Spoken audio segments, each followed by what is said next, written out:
Welcome to Jai சமையல். இன்றைக்கி கொண்டக்கடலை சாதம் ரெசிபி.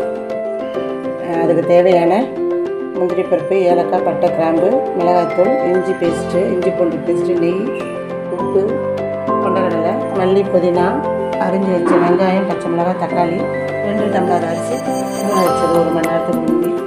தேவையான பொருள் ரெடி ஆகிடுச்சு.